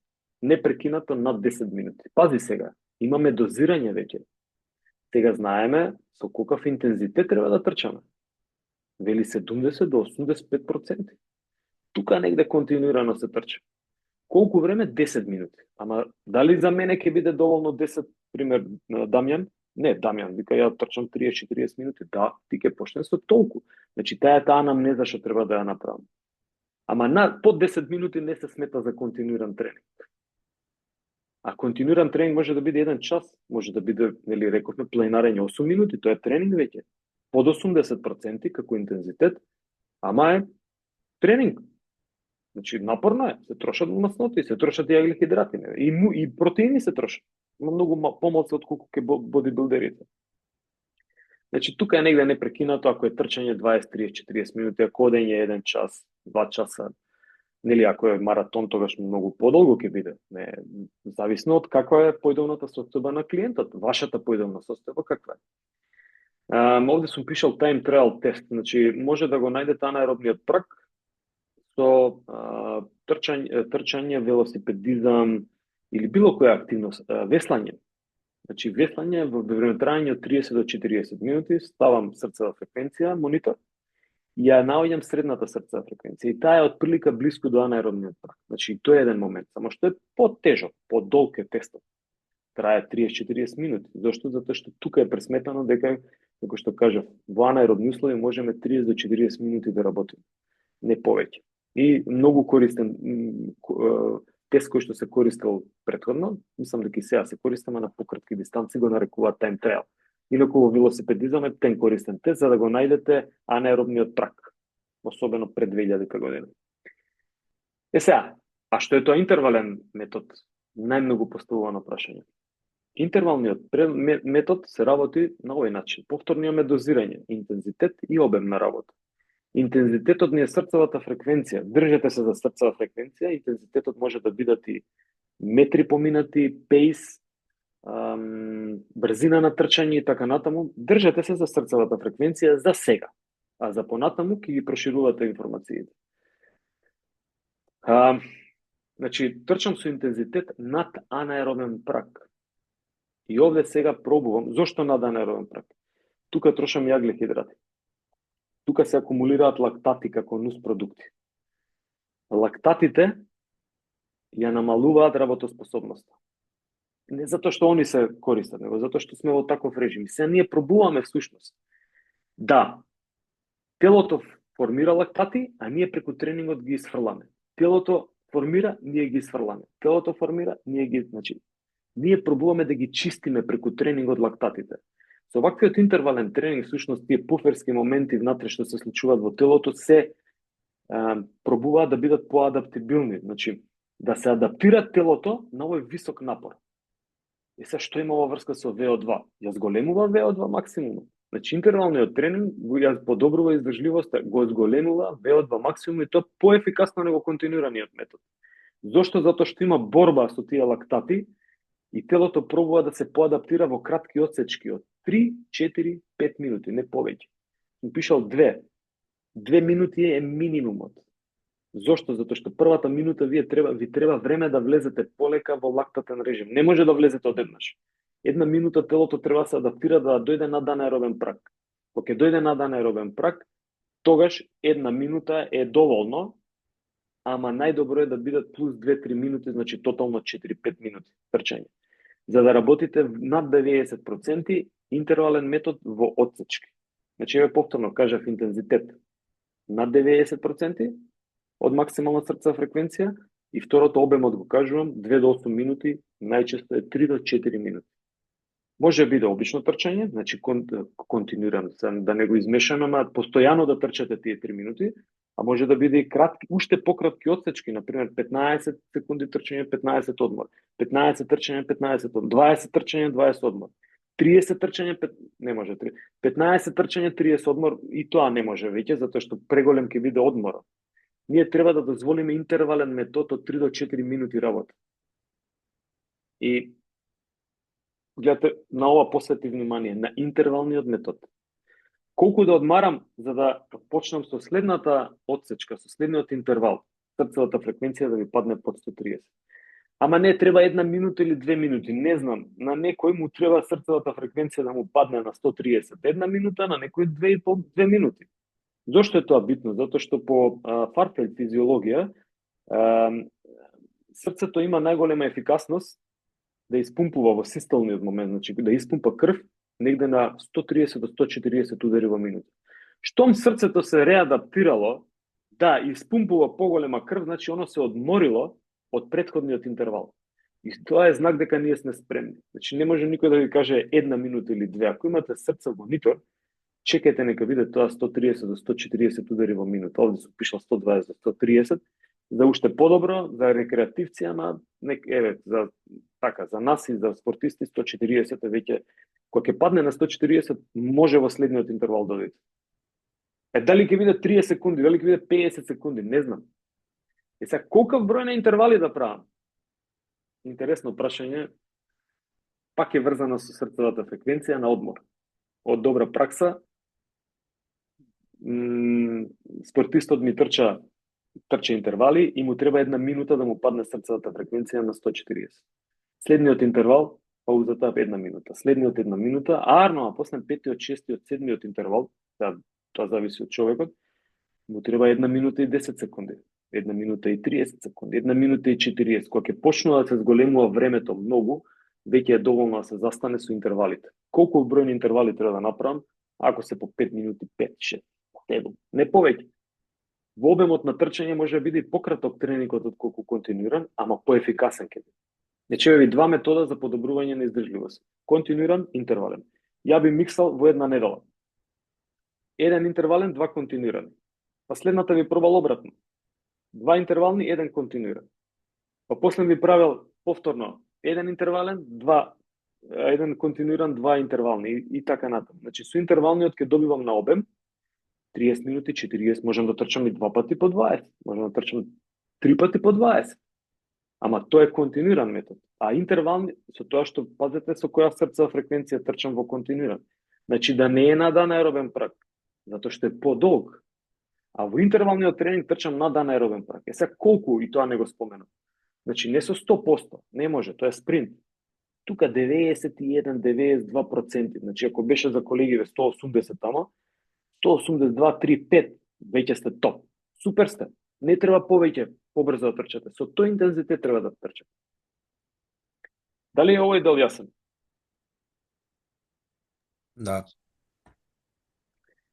Видете, и да не е јасен, бидејќи долго е времево, прегледајте го, ве молам, седнете уште еднаш тоа што не ви беше јасно, прегледајте го, ќе го сватите. Од втор пат ќе се свати, од трет пат сте го научиле, само запишувајте и ги работите после тоа.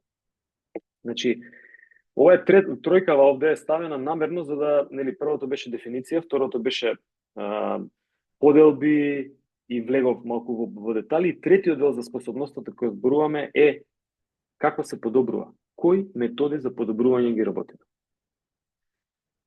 Овде само кратко ќе кажам дека ова е според може да се искористи според срцева фреквенција, како изгледа со кој интензитет всушност трчаме и што подобрува. Така, еве ти Fat Burns, види каде е Fat Burns. Доле го ставим. Ја дури го ставам меѓу 70 и 80. Пак ќе кажам, се троши од масноти и меѓу 80 и 90. Се троши и над анаеробен праг. Ама нема ефикасно да се троши. Над анаеробен се трошат јаглехидрати најмногу. Така да, имајте го сега за сега, следниот пат можеби ќе го спомнеме овој дел. Мартин Бушет, нека стои слайдов кој го интересира, ќе го види, ќе се зумира, ќе ме праша како он ги дели механизмите на енергија, многу интересен Мартин Бушет. И дури дава, например, за фудбал, кој ден како да се работи, што да се работи, колку small-sided games да има, колку минути влазе, ако тука, или кој ќе го гледаш, ова е интересно, имам книгава, може да добиам за сите спортови подетално на база на добри истражувања, на мала група на испитаници, не се голема, ама во Aspire Academy, Катар, му има дадено фантастична можност да работи, човеков има супер направено истражување, така да е еден од водичките спорт сајенс научници, кој што дава допринес, например, во ПСЖ беше кондициски тренер, во ракомет има работено, и така натаму. Предаваче, намерно зборувам за него додека стои слайдов, може би некој ќе го заинтересира. Што ми треба за вас, од вас всушност? Сега. Добро, ајде. Ова веќе го кажав. Ова веќе го кажав. Значи, како да изгледа една периодизација, како да подобрам Куперов тест. Значи, колку пати да трчам. Сега ќе мора да ги слушате претходните минути за да знаете што е анаеробен праг, срцева фреквенција, како да проверувам срцева фреквенција. Срцева фреквенција може со каротидна артерија, чисто да ја фатите и да се проверува. Чекај да видам дали ме каротидна артерија, значи на вратот да го фатите пулсот како чукува. Пулс не е срцева фреквенција. Срцева фреквенција е директно мониторирана од срцевиот сноп, од снопот соларни, од тука од снопот кој што го активира срцето, со оние монитори на срцева фреквенција, или да се користите часовник, или наедноставно е сега, веќе не се ни скапи тие моменти, или само лента да купите, она што доаѓа под гради, и на телефонот да следите, Polar тоа го дава, е фантастично. Доколку и тоа го немате, што не е никаков проблем, тогаш може на каротидната артерија да не стискате многу, туку да ставите само дланката и ќе почувствувате, например, правите интервал од 3 минути, застанувате и проверувам колку ми е срце, ова ќе го пробаме на час, колку ви ни е срцевата фреквенција, мене ми е срцевата фреквенција за 10 секунди 60, делено со, помножено со, не може да ми е 60, може да ми е 16, помножено со, може да ми е 6 по 3, значи 6, како му доаѓа 20, да. Ако ми е 30 удари за 10 секунди, по 6 е 180 удари во минута. Значи, јас сум тука негде за моја возраст, 20 годишна, ако сум, тогаш сум близко до анаеробниот праг. Треба да забрзам или не, ама најубаво е со срцев монитор, затоа што тој во рок од 5 секунди веднаш ја дава во лајф срцевата фреквенција и може да го коригирате интензитетот. Значи, битно е дека за да подобрите Куперов тест треба да работите 3, 4, 5 недели минимум. И некои методи ги спомнавме на претходниот час, каде што можеше да се трча и со да го трчате само Куперов тест, а не бидол. Така е правил интервални тренинзи, како што се напишани овде на слайдов. Имате некои прашања во однос на ова? Не. Супер. 10 минути ни требаат уште и завршувам. Мислам дека и порано ќе завршим. Имате ли со вас мобилен? Мобилен, дали имате со вас уред кој што може да скенирам? Ако имате, скенирајте го овој дел, а јас во порака ќе ви го пратам линкот од мобилен. Бидете уклучени на Zoom. Не се исклучувајте, едноставно во пораката стиснете на линкот кој што ви го дадов, ако ја следите наставата од мобилен, тогаш преку линкот ќе се вклучите во квизот, кој што има 5 или 6 прашања за темава што ја поминавме сега.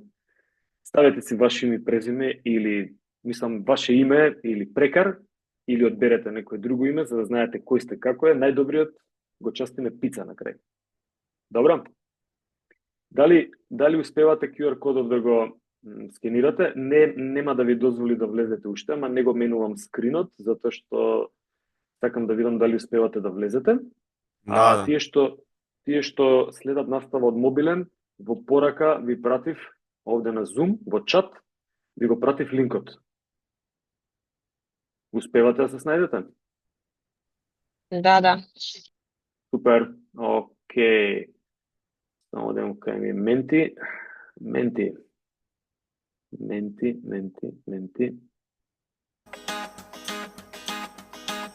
Окей. 8 луѓе сме.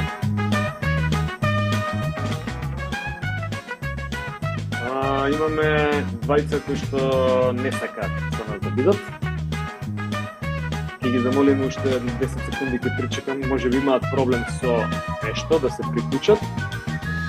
Ама ја гледам дека 8 луѓе од вас се спремни. Еден ни се откажа, изгубивме. Се гледа слайдот? Да, се гледам. Добро, се гледа, чекай да намалам музика да не оди многу гласно. Океј, можеме? Ајде, мислам дека сега ќе добиете опција да одговарат. Току каков интензитет се трошат маснотиите најмногу?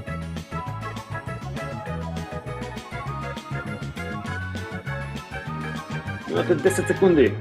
7, 6. Утнав, прво прашање. Не кажувај, не знам, чекај. Да видам, имаме еден или една кој што утнала, имаме 5 добри, 2 кои што промашиле. Океј. Сега до сега води Дамјан, затоа што бил најбрз најверојатно. Се калкулирај кој побрзо ќе одговори. Да, Дамјан е најбрз. Дамјан има пица за сега, ќе видиме дали ќе ја задржи пицата. Што е сега ова? Немогуче. Чекај. Моја грешка. Ќе видиме. Добро. Професионе пица. Не ти дам пица. Не ти дам, чекај, сме почнали од петото прашање. Ќе видиме на четвртото кој ќе види.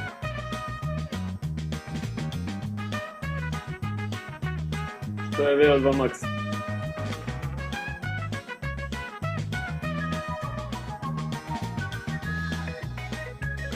Можете и веднаш да одговорите, не чекате, кога ќе 5 души одговориле, кога ќе дојме до бројката од 8, ќе не префрли директно на одговорите. Дамјан, запиши пица дека имаше.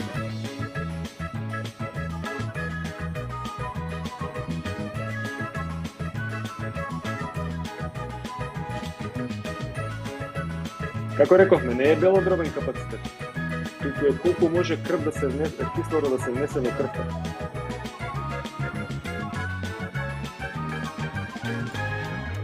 Последното прашање ќе биде график сега. Добро, Марија е прва. Супер. Второ прашање, а сега сме 10 луѓе. Може? Ајде.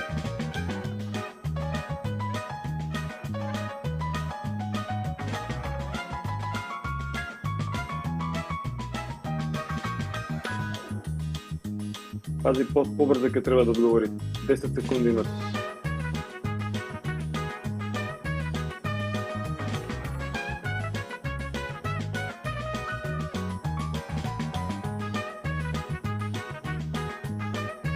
Нула? Не се кајки стисна друго. Енергетски систем кој што користи кислород.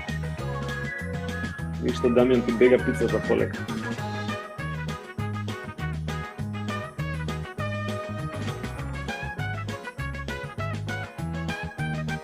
Морам да кажам дека колешките ве водат и Наталија се приближува брзо кон врвот. Така да размислете си, колеги, што правите.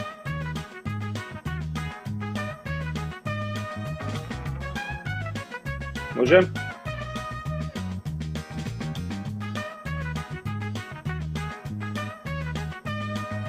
Анаеробен праг. Мислам дека пак имате 15 на секунди. Да.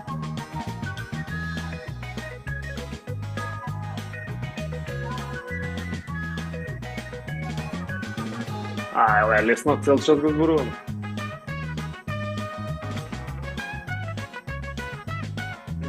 Не можно. Престанува да користи јаглехидрати. Сега ова е одговоров каде, ако си под анаеробен прак или над анаеробен прак. Арно, ама максимален број на повторување на тренинг, не, сигурно не е анаеробен прак. Ќе да видиме сега. Ве растурија колешките. И дури Наталија се прискочи горе. Ви кажа, уште Ивана не фали. Океј, спремни.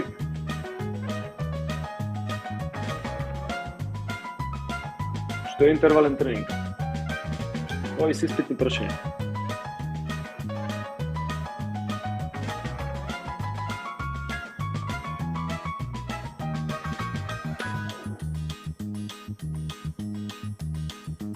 Малку трики ги направи сега. Да не ви го дам одговорот точно. Не, интервален тренинг, само долготрајно умерена активност, не. Вежбање со постојан интензитет, не. Тоа се отсечки, ви кажа, менување на висок и низок интензитет или одмор и така натаму. Добро. Нека пак ќе се отиде на трето место. Да. На второ, браво. Последново прашање, брзи прсти, го знаете, ќе видиме дали ќе ни даде да го одговориме, дали ќе веќе го одговорите. Веќе го одговорите. Добро. Океј. Final leaderboard.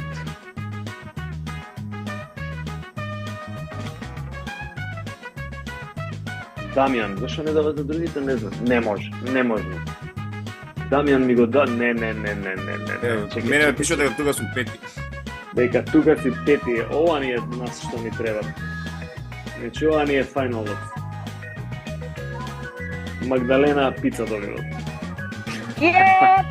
Ама чека, тут челиците на час, така да ја морам веќе да си изгасам.